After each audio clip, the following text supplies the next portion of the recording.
Анхны аимшигын блог.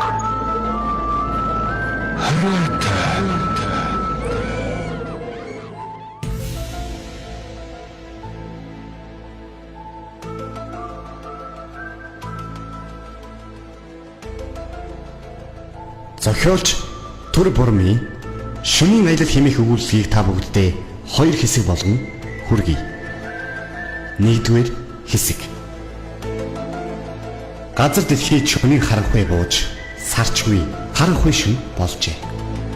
Хатуу хуучилттай машин замын дээгүүр нэгэн гэрэл хурдлан хөдлөхийг холоос харж болохгүй.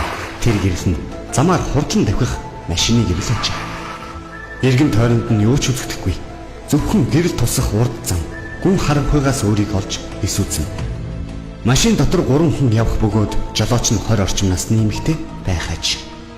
Тэрээр тайрмал үстэй, нүдний шилтэй ба шөнийн харанхуйд жолоо барьж яваа учир ихэд ядарсан шинжтэй нүд нь амьдна. Тэрний хажууд шилэт малгайтай өндөр туранхай залуу эрүүгээ илэн урд замаа жолооч адил ширтэн суув.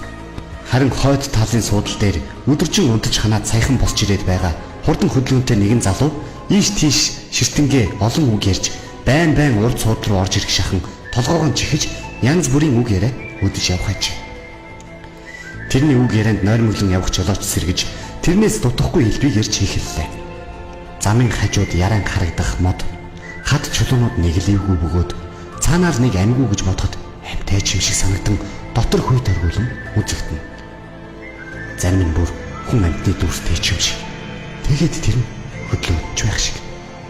Тэдний дунд ямар нэгэн амьтан нуугдаад хараад байх шиг. Гэвч шүн гэдэг үл мэдэг нууцлаг бөгөөд өөрийн гисэн айцыг үргэлж бэлдэж байгаа мэт далд битүүлэг мөн чимээ амиргүй сонин юм шүү.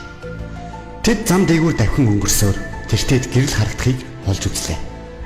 Урд талын суудалд сууж байсан залуу жолоочд хандан. Алуна. Тэнд дэлгүүр байх шиг байна. Түр зогсъё гэж хэллээ. Тэр үед хон сууж байсан залуу. За түр зогсож шопинг хийцгээе. Түр дуугаас олчих гэлээ. Төвшөө чамд нөгөө CD чинь байгаа мó гэж төрөөг асуухад төвшөө цүнхээ онгойлгосноо нэг CD гаргаж ирээд урд суудлал руу өгөв. Машин дотор хуучны рок н рол дуу гიშгэлж тэд гуруула дагаж дуулан машин улам хурдллаа. Замын хажуугийн хөдөөний супермаркетын хаалга онгойж инээд хөр хангинуулсан 3 хүн орж ирлээ. Дэлгүүрийн дотор дүүрэн гэрэлтэй байх боловч хоёр худалдагч нь нойрмоглон уйтгартайгаар бие биенээ шиштэн суух ажээ. 3 хүн дэлгүүрээс хэрэгтэй зүйлээ цуглуулж авчгаад гарч одоход дэлгүүрт чив чимээгүй болов. Тэр 3 дэлгүүрээс гарч машиныхан зүг алхах зураа нэг нь лаацтай ундаа задлж нөгөөх нь чихэр амдаа хийж байна. Эргэн тойрон нам гүн байх бөгөөд энэ тусганд өөр хэн ч үгүй мэт шөнийн харанхуй цаанаал хүйт.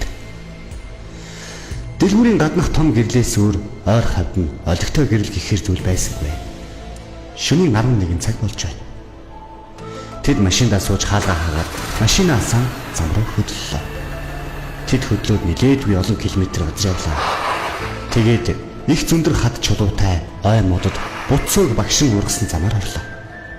Их цадан хясаанууд харлан харагдах модод шөнийн харанхуйд муу ёрын гэмээр аимшигтай харагд. Зам энэ ойгоод нэт гардаг бөгөөд баруун талдаа уулын өөд газар, харин зүүн талдаа уулын уруу газар ачээ. Уулын өөд дээшлэх тусам хатан зохио хэлбэг байх бөгөөд харин уруу дахь тусам модод шигүүсч элдв төрлийн ургамал олшрох ажээ. Уртын урт үргэлжлэх замын адил энэ ой шуугүй уулын нуруу уртын урт үргэлжлэх ба амьд амтанч гэж энд байдаг гэхээргүй гүн удамд цэлэн. Зөвхөн машины гэрэлд тусах урд замаас өөр юу ч үзэгдэнэ. Тэд замын уртад ядарч зөрмөглөн явцгаа. Гэтэл төвшөө цүнхнээсээ гарч хідэн гаргангаа. Алуна түр зогсоох гэдэг гэж хэллээ.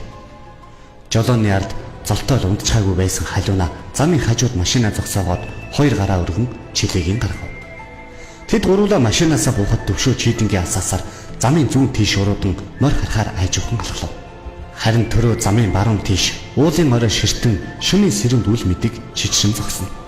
Халиуна нойроо сэргийх гэж оролдон хоёр гараа урагш хойш савлж амандаа дуу аялан наас цааш холхиж байлаа. Гэтэл гів гинэтхэн хачин муухай царайлж айсандаа болоод хамаг биеийн саллсан төвшөө яаран гүйж хурж ирээд Алив хурдан машиндаа сууцгаая. Хөөй гэж хурдан орилсоор халиунаг баргал түлхэж унгаах шахам машин руу аваачлаа. Учрыг нь ойлгож ядсан төрөө тэдэн лөө ширтгэд "Хөөй, хурдан суугаач та юугаа хараад зогсчихвоо. Хурдаач" хэмээн төвшөө айд сандарсан царайгаар хэллээ. Бодвол ямар нэгэн аимшигтай амтан эсвэл хулгайч дээр нь чин харсан бололтой. Төрөө машиныхаа хаалгыг онгойлгон орж суух зур халиуна зэрэг шахам орж суулаа. Арын хаалгаар төвшөө үсрэг шахам орж ирээд хаалга пад хийдэл хааж түгжээд амьсгаа авлаа. Тэгээд хурдан хаалгаа түгж хурдаастай гэж халиунаад хашгирах шахам хэлэхэд халиуна ясаар болголоо. Халиуна хаалгаа түгжиж байгаад "Хөөе, яасан бэ? Амтан байсан юм шүү дээ" гэж төрөө халиуна хоёр төвшнгөөс зэрэг шахам асуулаа. Мэдгүй. Нэг хачин юм миний гач идэнгийн гэрэгт гинт ороод ирсэн. Чи тэгээд сайн хараагүй мүү? Зүгээр мод ч юм уу? Чулуу байсан байлгүй тий. Үгүй. Тэр дор хөдлөөд гүгээд байх юм би харсан. Хол байсан болохоор би сайн хараагүй л дээ. Тэгтээ би амлж байна. Тэд ямар нэг юм байлээ. Яа ингэж хэлэхдээ зэрэгцэн халиунагийн цонхон дээр ямар нэгэн амтан эсвэл өөр юу ч юм нэгэн зүйл гүйн ирж мөрөглөө. Тэгснээ хачин муухай дуугаар хашаа. Өөлх нь аль ч мэддэхгүй чангаар дуулаа. Бүгд цочин сэрт хийж чангаар хашгирлаа.